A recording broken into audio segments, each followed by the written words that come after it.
So after providing sir about the insights and the transcription of what occurred during the seminar, may we now have the pleasure to listen to our district supervisor for his parting words for us who have, of course, sacrificed to be attending this school-based management uh, seminar as provided by the memorandum and embodied in the memorandum containing your SBM grant. Let's all welcome our district supervisor, Sir Bing Sidayaw Jr. Let's give him a round of applause, please. Again, good afternoon, everyone. I congratulate especially the initiators here, the principal Pablo and Buluan, for having this very effective way of uh, being together. Let's not say that it is a low performance school because of what where you are now. Um, it's not that the reason behind is because you belong to low performing school. No, we are all performers. Para sa akin yon. It just so happen that the results of the achievement test goes that way if you're the lowest. But still, the result is still on the standard of achieving uh, grades of achievement of pupils. So I congratulate each and every of you for the doing this initiative uh, to be together and for another venue.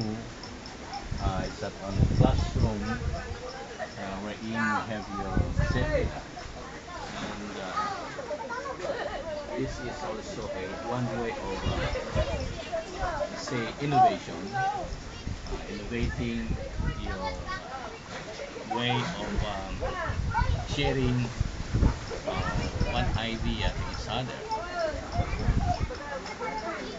And I just look of my friend giving my close prayer that your achievement level be improved, will improve because this the purpose of this one purpose and objective of having this SPM is improvement of academic achievements. That's one objective. And I hope and I pray that for this coming school year, um, it's not only 2% increase. Your target is not 2%, but instead it will surpass 2% increase. And if I'm not mistaken, your nut is increase, di ba? Oh. Line of 6 noon, 7:23. So, I do not know how did they get, and how come that our school, the two school, was identified as the low performing school. Is it in the district or included in district or Division. division? Division. Division. So, sa meaning, we are not competing here in the district, but we are now on the division level, wherein the results is being shown. So we have to move.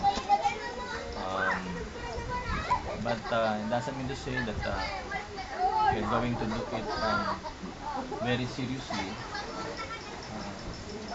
You, as long as you have the spirit of commitment, your love of your work, and love of your profession,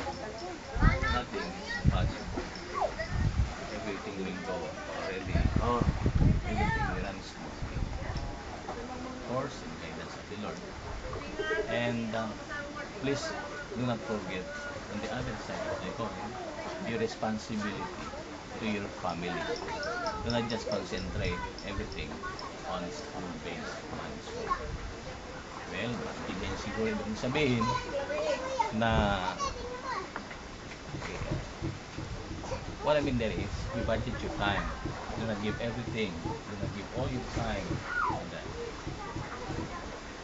Budduin nyo lang at hatiin nyo yung oras nyo. Do not neglect your family. Mamatay mo. Gets you, yung ibig sabihin. Okay, you have this, and then you were identified as the lowest performer, as lowest key. Then, babad nyo kaagad. Babad nyo lahat. No. You just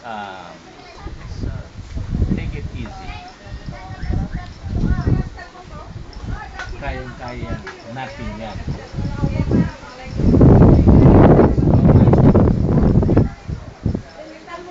long as you have the interest to do it, madali lang yan. Take it easy.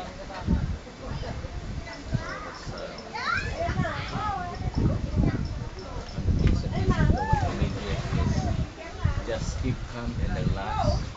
You drive your paddle well. You drive, what do you call that? You paddle sagwan when siya, and then you hold your wheel, you hold your Steering power. Steering wheel pala. Steering wheel? Steering wheel. Kamay nyo na siya. Nadalda na mas madali. At saka maganda. So again, congratulations. And do not take it seriously. This is mine. Life must go on. Di ba man yan? Tama na. So, I want these people, especially all teachers, I want them to live the system, our system, education system, naka-smile. So, I will check, pasok ko ng konti. Don't forget to respect. Huwag kalimutan, bigay galang sa matatanda. Suda, hindi ka pagsakitin. Sakit di ulo na kada kayo. Paano nyo kaisusa pagpakikadalan kayo? Suda ki kapit-kapit nyo. Suda mo sinistak. Handa ka panawan. Handa pag-retire na ito. Hanga nasakit kinapin na kayo.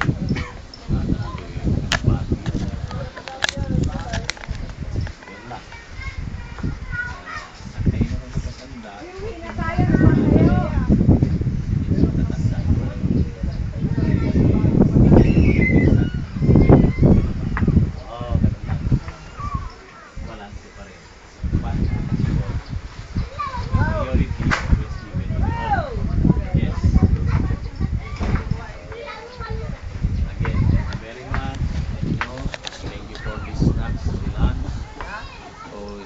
Snacks and sit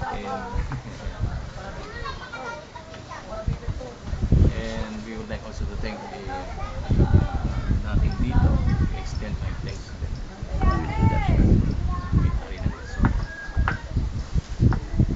And that's all. Thank you and let's go swimming. Okay, let's give a round of applause for our District Supervisor Sir Bing Sideo Jr. Maraming salamat po.